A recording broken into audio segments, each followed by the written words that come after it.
helping verbs. First of all, whenever we have to learn any topic, we must have to understand its meaning.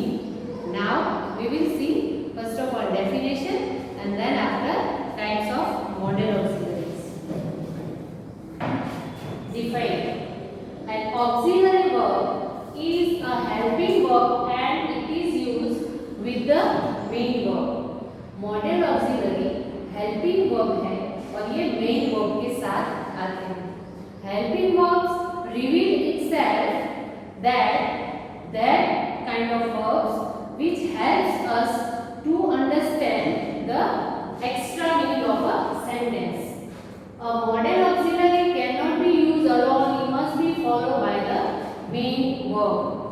कभी भी helping verb किसी भी sentence में alone नहीं आते, वो ऑलवेज मेन वर्ब के साथ ही यूज किए जाते हैं. Then it adds some extra meaning to the sentence. Okay, it is important. कभी भी नॉर्मल सेंटेंस में अगर आप मॉडल ऑक्सिलरी का यूज करते हैं तो सेंटेंस का एक्स्ट्रा मीनिंग रिवील करते हैं. एग्जाम्पल फॉर, अगर मैं ये कहूँ you can speak English, first can is a model. Next sentence, next example, you should speak English. तो कैन और शुड दोनों ही मॉडल वर्ब्स हैं, दोनों के मीनिंग अलग अलग है. अगर दोनों सेंटेंस में से मॉडल्स अलग निकाल दिए जाए तो उसका मीनिंग सिर्फ इतना होता है यू स्पीक इंग्लिश, आप इंग्लिश बोलते हो. पर मैं ये कहना चाहती हूँ कि यू कैन स्पीक इंग्लिश, आप इंग्लिश बोल सकते हो. तो कैन वर्ड जो है ये आपके अंदर की स्किल, एबिलिटी, कैपेसिटी वो शो करने के लिए यूज किया जाता है. तो नॉर्मल सेंटेंस में एक्स्ट्रा मीनिंग ऐड करने के लिए मॉडल का यूज होता है. नेक्स्ट मैंने कहा यू शुड स्पीक इंग्लिश, उसका मतलब है आपको इंग्लिश बोलना चाहिए, मतलब आप बोल सकते हो, इसके लिए कैन वर्ड है. पर ये मेरा सजेशन है, मेरी एडवाइस है कि आपको इंग्लिश बोलना चाहिए. तो ये रिवील होता है शुड वर्ड्स के साथ. तो मॉडल जो है वो अपने आप में एक अलग ही मीनिंग लेकर आते हैं और सेंटेंस का एक्स्ट्रा मीनिंग हमें समझ में आ जाता है. Model verbs have only one form, they have no ing और ed and s और es. ओके, मॉडल वर्ब्स जो है वो कभी भी अपना ओरिजिनल फॉर्म नहीं छोड़ते. अगर कैन है तो वो कैन ही रहेगा, कभी भी कैन ऐसा हम नहीं लगा सकते. मॉडल वर्ब्स है उसके ओरिजिनल, उसका बेस फॉर्म वो एंड तक बेस ही रहता है, उसमें हम चेंजेस नहीं कर सकते. Means model auxiliaries are unchangeable. जो मेन वर्ब है उसमें हम सपोज एग्जांपल फॉर प्ले है तो प्लेइंग कर सकते हैं, स्विम है स्विमिंग, तो ing form ed form main verb में लगा सकते हैं. बट मॉडल्स का अपना रूल है कि वो कभी भी अपना ओरिजिनल फॉर्म नहीं छोड़ते, हम उसके पीछे s es ing ed नहीं लगा सकते. ओके, नाउ इतना तो अभी क्लियर हो चुका होगा कि what is the meaning of model auxiliary. Actually models है क्या वो पहले क्लियर होना चाहिए. Then after we will discuss this types of models. Models के जो टाइप्स है can, could, may, might, shall, should, will, would, must, ought to, have to, had to, used to, dare, need, all these are modal auxiliaries. Now we will one by one examine all the models. Okay, आपको parallelly writing करना है तो आप note और pen अपने साथ रखिए और जो ये डिफाइंड है वो नीचे जैसे ही सारे मैं एक्सप्लेन कर दूंगी, देन आफ्टर इसे रब करूंगी और नए मॉडल्स जब मैं लिखूंगी तब आपको डिफाइंड लिख लेंगे. और अब पैरेलली आप मेरे साथ लिखते जाइए. फर्स्ट कैन, मॉडल वर्ब है कैन. कैन का मीनिंग होता है बी एबल टू, कुछ करने की क्षमता दिखाना. आपने फिजिकल स्ट्रेंथ है तो वो हो गया कैपेसिटी, अगर मेंटल स्ट्रेंथ है वो हो गया एबिलिटी, अगर दोनों ही रिवील करना है तो उसके लिए वर्ड है कैपेबिलिटी। तो आपका mental as well as physical strength reveal करना है, उसके लिए कैन मॉडल का यूज होता है। नेक्स्ट, ये स्किल के लिए भी यूज होता है। अगर मैं ये कहूँ कि आई कैन प्ले वायोलिन, तो ये मेरी स्किल है, मैं वायोलिन बजा सकती हूँ, तो इसके लिए भी कैन वर्ड यूज होता है। परमिशन, और नीचे स्पेशली ब्रैकेट में लिखा है इनफॉर्मल, तो परमिशन हम लेते हैं तो आपके दिमाग में तुरंत ये चीज आनी ही चाहिए कि परमिशन के लिए तो मेन वर्ड यूज होता है, तो फिर कैन भी परमिशन के लिए यूज होता है। यस, इफ परमिशन इनफॉर्मल है, जैसे हम फ्रेंड्स से कुछ लेना चाहते हैं, फ्रेंड से कुछ मांगना चाहते हैं, कुछ पूछते हैं परमिशन के एग्जाम्पल, तो उसके लिए हम कैन वर्ड यूज करेंगे, फ्रेंड्स के लिए मे वर्ड यूज नहीं होता। नेक्स्ट, आपको एग्जाम्पल में लिखवा रही हूँ, पैरेलल या एग्जाम्पल लिखते जाइए। कैन मॉडल्स के जो एग्जाम्पल है, first I can play badminton, मैं बैडमिंटन खेल सकता हूँ। नेक्स्ट है यू कैन स्पीक इंग्लिश, जो मैंने एग्जाम्पल ऑलरेडी दिया है। Third, can you solve this sum, question के फॉर्म में है, उसमें भी कैन वर्ड यूज होता है। Now next model is could, can का पास्ट फॉर्म है कुड, ओके। कुड जो है past form of can. Well, next possibility, possibility of past. Can के लिए मैंने आपको ऑलरेडी बोला कि वो प्रेजेंट टेंस में अगर मैं ये कहूं कि मैं ये कर सकती हूं, I can lift this box, तो मैं कैन यूज करूंगी। पर मैं अगर ये कहना चाहती हूं वन टाइम में मैं 1 माइल दौड़ सकती थी, तो मुझे कहना है पर पास्ट की कोई बात, मेरी स्ट्रेंथ, मेरी एबिलिटी मुझे दिखा नहीं है, पर अभी की बात है तो कैन यूज करूंगी, पर मुझे तो पास्ट की बात दिखानी है, तो उसके लिए मुझे कुड यूज करना होगा, तभी वो सेंटेंस परफेक्टली बनेगा।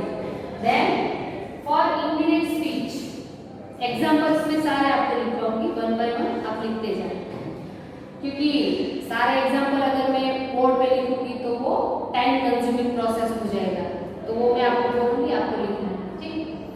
For indirect speech, indirect speech के लिए जैसे कि डायरेक्ट स्पीच है तो उसमें कैन वर्ड है, तो इनडायरेक्ट उसका कन्वर्ट करना है, जिसे हम नरेशन में बोलते हैं, तो इनडायरेक्ट स्पीच के लिए कैन की जगह कुड वर्ड यूज होगा, okay.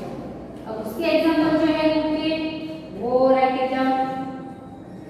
First, could you pass me the coffee, okay. उसका एक यूज है कि अगर आपको रिक्वेस्ट करना है, वो आप थोड़ा ध्यान से सुनिए, क्योंकि ये चीज थोड़ी अलग है। मैंने आपको ये बोला कि पास्ट के लिए आप कुड यूज कर सकते हो, राइट, और प्रेजेंट के लिए कैन, पर अगर कभी भी आपको पोलाइट रिक्वेस्ट करना है तब आप प्रेजेंट में भी कुड वर्ड का यूज कर सकते हो। यस, मैं आपको वही एग्जांपल दे रही हूँ। कभी भी रिक्वेस्ट करनी है then you can use could, whether it is in present और past. Could you pass me the coffee, तो ये रिक्वेस्ट ये है। Next, when I was younger I could run a mile, जो मैंने आपको अभी बोला कि जब भी आपको पास्ट की कोई आपकी एबिलिटी, आपकी स्ट्रेंथ आपको रिवील करनी है then you can use could. Indirect speech, Rajiv said that he could play violin, तो उस जगह कैन होगा, वहां हमने कुड कर दिया, तो कुड है वो इनडायरेक्ट स्पीच में यूज होता है कैन की जगह, ओके। नेक्स्ट मॉडल इज मे। देखिए ये तो एक बहुत ही कॉमन सी बात है कि जैसे ही मे वर्ड निकलता है तो तुरंत याद आता है कि जैसे एलकेजी, यूकेजी के छोटे बच्चे भी मे का इस्तेमाल जानते हैं। शायद मेरे हिसाब से वो स्कूलिंग में फर्स्ट चीज वही सीखते हैं मॉडल, और उसमें भी मे आई कम इन, ये हमारा पहला सेंटेंस होता है जो हम बच्चों को सिखाते हैं मैनर्स के फॉर्म में। लगती है बट श्योरिटी नहीं है, जैसे कि किसी चीज की संभावना जिसे बोलते हैं हिंदी, पॉसिबिलिटी है पर श्योरिटी नहीं है, then we can use word may. Example for she may be come today. तो वो आ सकती है, but not necessary कि वो आज आएगी. श्योरिटी नहीं है, पॉसिबिलिटी है. विश और प्रेयर, तो वो भी आप अगर रिकॉल करो, सब लोगों ने एक वर्ड तो सुना ही होगा 110%. मे गॉड ब्लेस यू, ऐसा जो वर्ड है, तो हम ब्लेसिंग्स लेने के लिए मे वर्ड यूज करते हैं. इट इज डिफरेंट थिंग कि गुजरातीज ऐसा यूज नहीं करते हैं. ज्यादातर हमें सुनने को मिलता है क्रिश्चियन में वो चीज है, मे God bless you, may you live long, like that. Okay, तो विश और प्रेयर के लिए मे वर्ड यूज होता है. नाउ आप लोग लिख लीजिए एग्जांपल इसके. May I come in sir. Next, he may come today. Third, may God bless you. तो ये मे की नीचे तीन है, और वो प्रेजेंट और फ्यूचर टेंस के लिए यूज होता है may. Okay, next model is might. Might past form of may. ये जो मे है वो प्रेजेंट और फ्यूचर के लिए यूज होता है. ऐसे ही माइट जो है we can use for past tense के लिए माइट वर्ड का यूज होता है. तो वर्ड हो गया जैसे पॉसिबिलिटी, जैसे मे में है उस माइट में भी है. और जो इनडायरेक्ट स्पीच है तो वो जहाँ पे डायरेक्ट स्पीच में मे मॉडल यूज हुआ है वहाँ पे whenever we convert it to in indirect we use might instead of may की जगह पे might. और स्पेकुलेशन, ओके, लाइफ में बहुत से ऐसे मोड आते हैं जहाँ पे हम स्पेकुलेशन करते हैं, जहाँ पे हम श्योर नहीं है. जैसे कि कुछ चीज़ों के लिए प्री-एज्यूम कर लेते हैं, पहले से कुछ सोच बना लेते हैं. अनुमान जिसे बोलते हैं, पूर्व धारणा, पहले से हम कुछ अपने दिमाग में सोच लेते हैं, तो वो उसके लिए माइंड वर्ड यूज होता है. इसके एग्जांपल के थ्रू आप लोग ज्यादा क्लियर हो जाएंगे. The inspector might visit the school. Inspector might visit the school, तो क्या है, करेगा भी और नहीं भी कर सकता. She might come by the night train. और इंडिरेक्ट में कन्वर्ट जो स्पीच है उसका एक एग्जांपल लिख लीजिए. He told me that he might help me. वहां पे होगा डायरेक्ट में ही मे हेल्प मी, और वहां पे he might help me convert करने के बाद मे की जगह पे माइट वर्ड यूज हो गया. ओके, नेक्स्ट अपना है शेल. शेल सभी जानते हैं. शेल के लिए मतलब जो पहले वाले सारे मॉडल्स हमने देखे उसकी कंपेयर में शेल भी तो दिमाग में तुरंत फ्यूचर वाली की बात आ जाती है. जैसे थोड़ा बहुत मतलब मॉडल्स का एक्सपीरियंस है, सुना हो मॉडल के बारे में. तो शेल और विल दोनों ही फ्यूचर टेंस रिवील करते हैं. But main thing is that कि शेल जो है वो only and only first person के लिए यूज होता है. अब ये मत बोलना कि आपको फर्स्ट, सेकंड और थर्ड पर्सन का पता नहीं. फर्स्ट पर्सन बोले तो आई और we, second person you, and third person he, she, it और दे. शेल जो है वो फर्स्ट पर्सन के लिए यूज होता है, फ्यूचर टेंस रिवील करता है. और अगर हम शेल को सेकंड और थर्ड पर्सन के साथ यूज करते हैं तो वो हो जाएगा थ्रीट. किसी को धमकी देनी है, अगर आई शैल सी, मैं आपको देखूंगी, लाइक दैट. फिर किसी को कोई कमांड देना है, किसी को ऑर्डर देना है, तब हम शेल को फर्स्ट पर्सन की वजह फर्स्ट पर्सन की जगह पे सेकंड और थर्ड पर्सन में यूज करते हैं. ऐसे ही विल के बारे में, विल जनरली यूज होता है सेकंड और थर्ड पर्सन में. बट जब भी कोई डिटर्मिनेशन वाली बात है, जहाँ पे कोई दृढ़ संकल्प है, कोई निश्चय कर लिया है, कुछ श्योरिटी है, लाइफ में कुछ चीजें फिक्स, दिमाग में कुछ गोल सेट किए हैं, तब हम विल को फर्स्ट पर्सन में यूज करेंगे. बाकी जनरली जो भी फ्यूचर टेंस में है तो वो सेकंड और थर्ड पर्सन में ही आता है और फर्स्ट पर्सन में शेल यूज होता है. बट वाइस वर्सा मतलब कि हम इसको यहाँ पे और इसको यहाँ पे यूज करते हैं whether the matter of determination. Okay. और second और third question, so the threat or command. चलो. Now next is should. Should is mainly used for past form. Shall का जो past है should है, can का would है, may का might है, will का would है. Okay. तो shall का should है वो past form of shall. Next is moral duty. अगर should में हम करें तो बहुत ही यूजफुल है. वैसे तो सारे यूजफुल है पर should का ज्यादा यूज होता है. कैसे? आपको ये करना चाहिए, इसकी सलाह, मेनली एडवाइस, सजेशन, इसके लिए should का यूज होता है. तो हम लोगों की हैबिट रहती है कि एडवाइस देते रहते हैं हम लोग, तो उसके लिए should ज्यादा यूज होता है. तो should है वो एडवाइस के लिए, सजेशन के लिए, और ये मोरल ड्यूटी, हमें ये करना चाहिए. देखो दो चीज होती है, या तो कभी ऑप्शनल होती है कोई चीज या कंपल्सन होता है. ऑप्शनल करो तो अच्छा, नहीं करो तो ठीक, और कुछ चीजें ऐसी होती है कि करना ही है तो वो कंपल्सन है. इन गुजराती वीकेंड से फरजियात जो चीजें होती है उसे कंपल्सन बोलते हैं. तो जो शुड है वो मोरल ड्यूटी है, वो ऑप्शनल है. अगर मैं आपको ये कहूँ कि you should help your neighbours, आपको अपने पड़ोसी की मदद करनी चाहिए, तो वो चीज है आपका मॉरल ऑब्लिगेशन, के नैतिक अपना फर्ज बोलते हैं, ड्यूटी बोलते हैं. ओके. तो शुड के जो एग्जाम्पल है वो आप लिखिए. शैल और विल के लिए एथिक लेफ्ट है ना. अब शुड के एग्जाम्पल है, you should speak the truth, आपको सच बोलना चाहिए. You should not talk with you should not talk while eating, खाने के टाइम पे आपको बोलना नहीं चाहिए, पर ये तो पॉसिबल नहीं है, पर ये ऐसा होना चाहिए, ये बोलते हैं. इनडायरेक्ट स्पीच जो कन्वर्जन होता है हमारा, शैल जहाँ पे होगा वहाँ शुड आ जाएगा.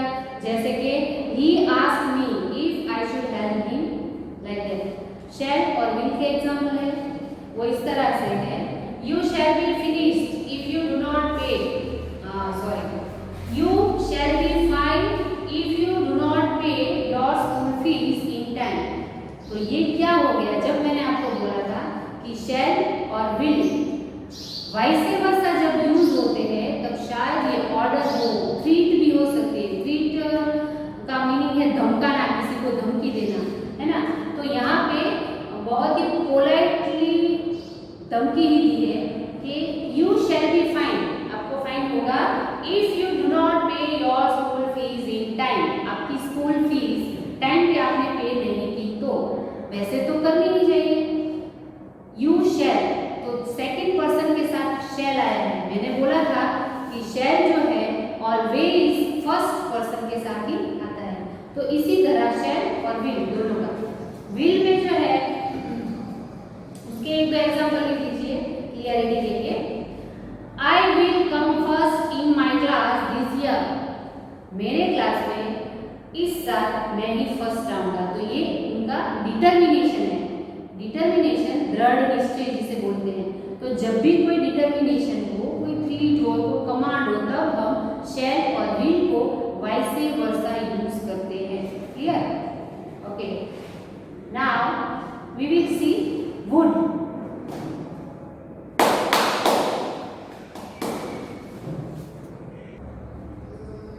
Next word is must. इससे पहले we already talked about must. Compulsion, if you remember word, when I talk about should means होना चाहिए, ऐसा करना चाहिए. ये moral obligation रिवील करता है, और must जो है वो compulsion रिवील करता है. देखिए हर बार हर चीज, जैसे कि ये 14 मॉडल्स है तो नॉट नेसेसरी कि आप उसे वन बाय वन याद रखें. याद रखने के भी पैटर्न्स होते हैं. जैसे शुड और मस्ट आप साथ में याद रखेंगे तो डेफिनेटली वो याद हो जाएगा. किस तरह से? शुड मतलब करना चाहिए, मस्ट मतलब करना ही चाहिए. शुड मतलब ऑप्शनल, मस्ट मतलब कंपल्सन.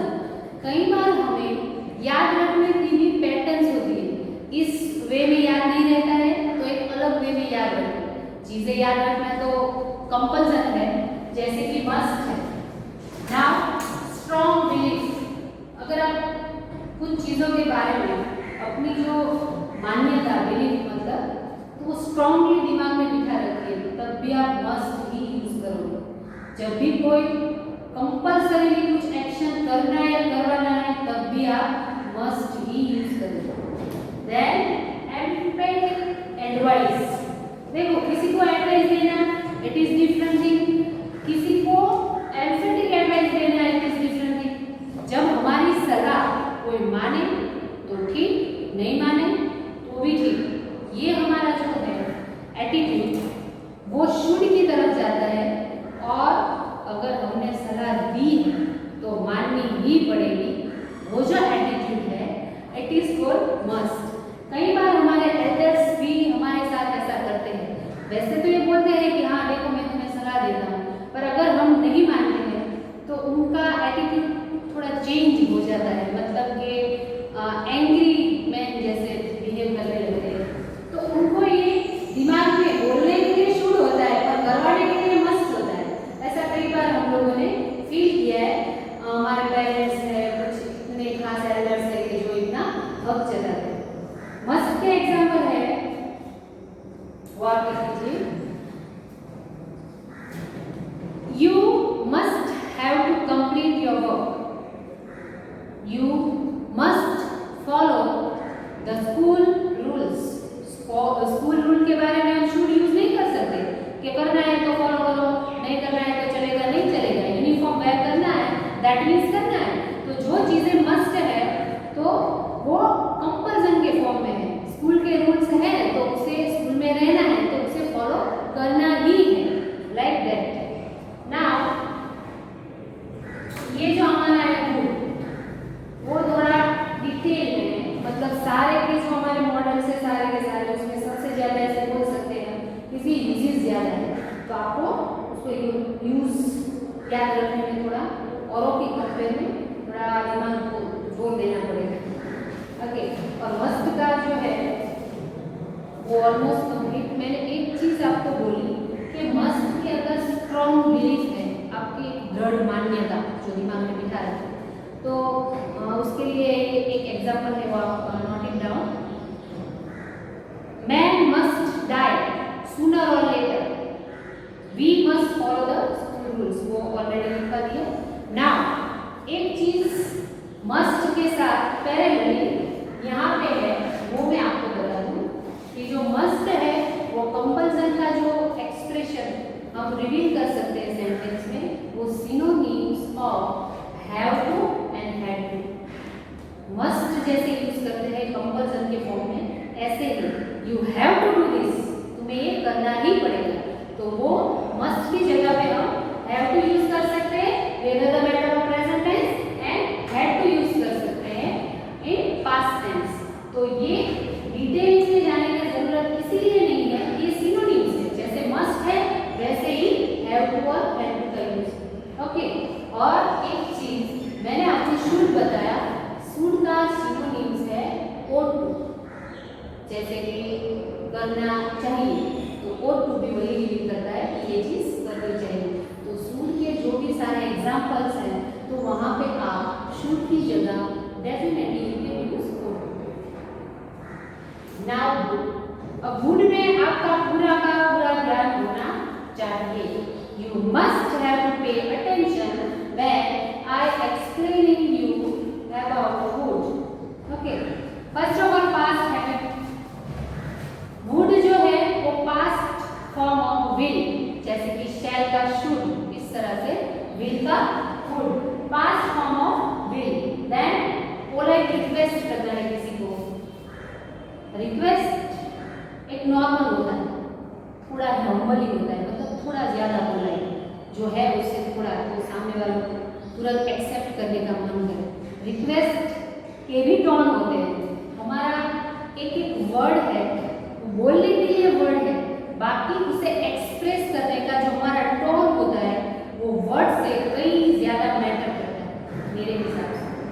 देन विश और डिजायर, आपकी कोई विश है, कोई स्पेशली आप कुछ बनना चाहते हैं, कुछ करना चाहते हैं, दिमाग में कोई विश है, कोई डिजायर है, ख्वाहिश है, तो वो रिवील करने के लिए भी यूज होता है वुड।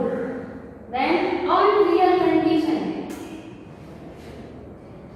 बहुत बार, एक बार नहीं बहुत बार हम ऐसा करते हैं कि कुछ पूरा नहीं हुआ है लाइफ में, कुछ करना था पर नहीं हुआ, और कभी कभी जो चीज़ हमें पता है कि लाइफ टाइम नहीं होने वाली है, उसे बोलते हैं अनरियल। जो रियल नहीं है वो सिर्फ हमारी इमेजिनेशन है, हम कल्पना कर लेते हैं और उसी में खुश रहते हैं। तो अनरियल कंडीशन है ऐसी कोई, उसे रिवील करना है, इसे शो करना है, तो हम वर्ड यूज करेंगे वुड। देन डिटर्मिनेशन, जैसे विल में था वैसे ही वुड में कोई दृढ़ निश्चय आपको दिखाना है पास्ट में, तो determination. As well as for indirect speech, जहां जहां डायरेक्ट स्पीच में विल का यूज होगा, एज वेल एज इनडायरेक्ट में कन्वर्ट होते ही विल की जगह पे वुड यूज हो जाएगा। ओके, तो that is a usages of would. अब आपको लिखने हैं एग्जांपल्स। एग्जांपल से पहले एक चीज जो नोटिसेबल है, आपको नोट करके लिखना है, would is use after wish. जैसे कि हम बोलते हैं ना, आई wish it would stop raining. जब मॉनसून होता है तो बाहर निकलने का मन करता है, बट रेन की वजह से हम कभी बाहर नहीं जा सकते, कुछ ऐसी सिचुएशन है कि जो हमारे कंट्रोल में नहीं है, तो हम ऐसा सोचते काश बारिश बंद हो जाए, कोई आने वाला है, तब हम ऐसा सोचते हमें कहीं जाना है। ओके, तो विश वर्ड होता है पर्टिकुलरली, नॉट ये लिखना है आपको कि would is used after wish. Wish word आए, I wish it would stop raining, समझ में आया? But will is never used after wish. कोई भी विश वर्ड लिखा है उसके बाद आप विल नहीं लगा सकते हो, ऑलवेज वहां पे वुड ही आएगा। ओके, नाउ एग्जांपल आप कंप्लीट कर लीजिए। आई wish it would stop raining. Next, after dinner he would go out for a stroll. Stroll मतलब टहलना। Strolling. Third one is would you please show me your book. तो ये क्या हो गया? ये कौन सा फॉर्म हो गया? Request. Yes, polite request. Then would that I were rich. तो ये क्या हो गया? ये अनरियल कंडीशन है, वो रिच नहीं है तो वो रियल नहीं है, पर उसे लगता है कि काश मैं रिच हो जाऊं, तो इस तरह से। फिर है okay, next, I would like to explain my point of view. Next, indirect speech में कैसे यूज होता है? She said that she would also fly kites. तो वहां पे विल की जगह वुड, डायरेक्ट में अगर विल होगा तभी यहाँ पे इनडायरेक्ट में वुड का यूज हुआ है। ओके, लास्ट वन लिख लीजिए। If I won the lottery I would travel the world. But obviously हर किसी के ये विश होनी ही चाहिए कि गॉड ने जो बहुत ही ज्यादा ब्यूटीफुल वर्ल्ड बनाया है, तो लाइफ में एक बार तो ट्रैवल करना ही चाहिए। ओके, तो ये हमारी अनफुलफिल्ड डिजायर है, तो वो भी हम रिवील कर सकते हैं जो पूरा नहीं हुआ है। Okay, now last two models are left. Dare माने हिम्मत, अपनी हिम्मत किसी को रिवील करनी है, या थ्रेट किसी को धमकाना है, किसी को बोलना है। अगर how dare you to touch my purse, तो उस तरह से हम एक वे में उसे थ्रेटन, डरा रहे हैं, तो उसके लिए भी डेयर वर्ड यूज होगा, to show courage and threat. और last one is need. Need means necessity. Need word ही अपने आप में अपना मीनिंग रिवील करता है कि नीड माने जरूरियत। कभी भी कोई जरूरत की बात करनी हो, देन हम नीड वर्ड का यूज करते हैं। उसके एग्जांपल है I need money, we all need money, like that. And last one is no need to do this. Okay, so these are the model auxiliaries. I hope you definitely